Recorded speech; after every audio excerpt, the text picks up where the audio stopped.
രണ്ട് ജനറേഷനിലുള്ള ലവ് സ്റ്റോറിയും കൊണ്ടുവന്നിട്ട് ഒരു പുതിയ തീം കൊണ്ടുവരാൻ ശ്രമിച്ചിട്ടുണ്ട്. നന്നായിട്ട് കൊള്ളാം, നല്ല മൂവിയാണ്. ഉണ്ട്, ഷൈൻ അടിപൊളിയായിട്ടുണ്ട്. എല്ലാവരും അതെ, നല്ല മൂവിയാണ്.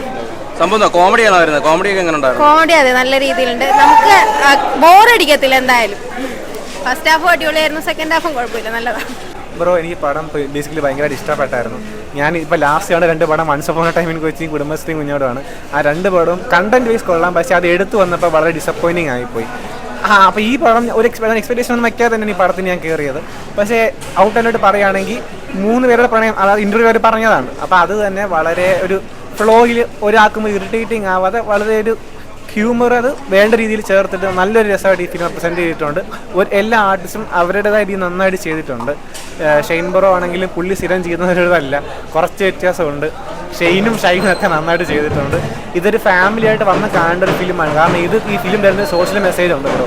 അപ്പോൾ അത് ഒരു സൊസൈറ്റി അക്സെപ്റ്റ് ചെയ്യുന്നുണ്ട്, ബട്ട് കുറച്ചും കൂടി വരണം.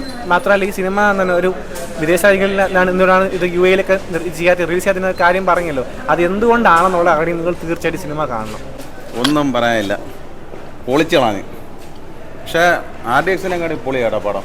കാരണം വെച്ചാൽ നമുക്ക് കരയാനും ഉണ്ട്, ചിരിക്കാനും ഉണ്ട്, പിന്നെ അതുപോലെ തന്നെ നമുക്ക് റൊമാൻറ്റിക്കലും ഉണ്ട്. പ്രേമെന്ന് വെച്ച് കഴിഞ്ഞാൽ അച്ഛനും മോനും ഒരേ കണക്കല്ലേ പ്രേമിക്കുന്നത്, അവസാനം വരെ പ്രേമം. പിന്നെ അതിനെക്കാട്ടി ഞെട്ടിച്ചതിന് നമ്മളൊരു താരമുണ്ട്, ആരെന്നറിയാമോ? ഷെയ്ൻ ടോം ചാക്ക. അയാൾ ഈ വേഷം ചെയ്തതിന് അയാളെ സമ്മതിച്ചവർ മലയാളത്തിൽ ഒരു നടനും അങ്ങനെ ചെയ്തിട്ടില്ല. പൊളിയാണ്. കാര്യം വെച്ച് കഴിഞ്ഞാൽ പുള്ളി പടം അങ്ങേര് വന്നതിന് ശേഷമാണ് പടം വേറെ ലെവലായത്. അതെന്ന് വെച്ച് കഴിഞ്ഞാൽ സമ്മതിച്ചാലേ പറ്റുള്ളൂ. ഒരു രക്ഷയില്ല. തൊഴുത് നമസ്കരിക്കുകയാണ്. ഇത് കണക്ക് ഒരു മലയാളത്തിൽ കഴിവുള്ള ഒരു നടൻ ഇല്ലെന്ന് മാത്രമേ എനിക്ക് പറയാനുള്ളൂ.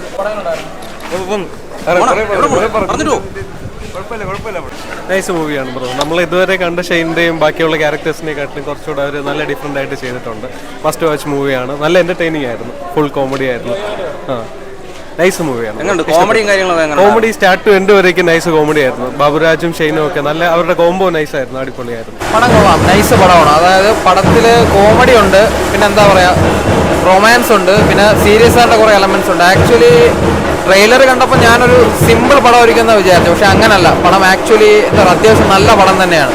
ഒരുപാട് നല്ല എലമെന്റ്സ് ഉണ്ട്, നമുക്ക് നല്ലതായിട്ട് ഇഷ്ടപ്പെടും. പിന്നെ ഈ പടത്തിലെ പെർഫോമൻസ് എന്ന് പറഞ്ഞാൽ മത്സരിച്ച് അഭിനയിച്ചു എല്ലാവരും.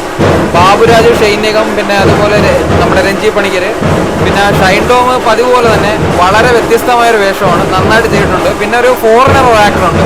എനിക്ക് പക്ഷേ അങ്ങനെ പെർഫോമൻസ് കണ്ടപ്പോൾ തോന്നിയൊരു കാര്യം എന്ന് വെച്ചാൽ അത്യാവശ്യം നല്ല, എനിക്ക് തോന്നുന്നു അദ്ദേഹം വലിയ ആക്ടറാണെന്ന് തോന്നുന്നു. കാരണം സെന്റിമെന്റ്സ് രംഗങ്ങളും അതുപോലെ എന്താ പറയുക, ബാക്കി കാഷ്വൽ ആയിട്ടുള്ള ഡയലോഗ്സ് ഒക്കെ നന്നായിട്ട് ചെയ്തിട്ടുണ്ട്. നല്ല ഒരു എക്സ്പീരിയൻസ് ഉള്ള നടനായിട്ട് തോന്നി. ഓവറോൾ നോക്കുകയാണെങ്കിൽ നല്ല സിനിമയാണ്. സൂപ്പറായിരുന്നു, അടിപൊളിയായിരുന്നു. ആ കോമഡി ഉണ്ടായിരുന്നു, കൊള്ളായിരുന്നു, അടിപൊളിയായിരുന്നു. എങ്ങനെയുണ്ടായിരുന്നു? ഇഷ്ടപ്പെട്ടു, നന്നായിട്ട് കൊള്ളായിരുന്നു, അതാണ് പറഞ്ഞത്.